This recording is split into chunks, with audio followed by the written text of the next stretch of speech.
Hi, I'm Laura Fenimore. I am the Chief Development Officer and Volunteer Coordinator at the Foundation for Inner Peace. And what I really am is somebody that loves people, loves places, loves things, and I love to celebrate. So this is the 50th anniversary of A Course in Miracles and the Foundation for Inner Peace, and I'm so grateful that you're here celebrating with us. 1975 was a very interesting year in my life personally.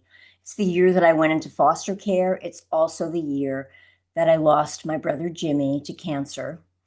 And 20 years later, I found A Course in Miracles.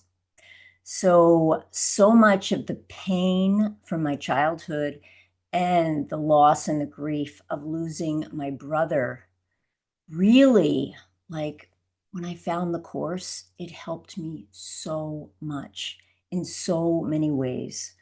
Find a space and a place to deal with how much I had to forgive.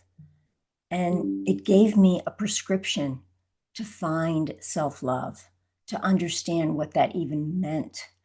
So, over 30 years ago, I found the book. I reached out to the Foundation for Inner Peace. Judith Scutch Whitson called me. She invited me over and she said, "Would you like to volunteer?"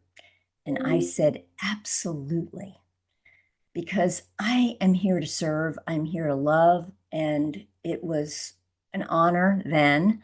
Now I'm on staff here at the Foundation for Inner Peace, and I get the miracle every day of working with this material and getting to extend love through being with all of you.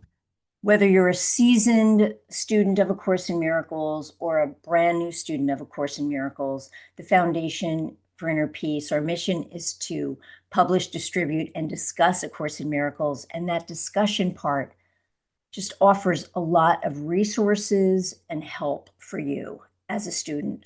So if there's anything that we can do to support you so that we can carry this message beyond this 50 years together, we're here for you. And we're just so incredibly grateful for your practice, for your love, and for your celebrating with us. Thank you so much.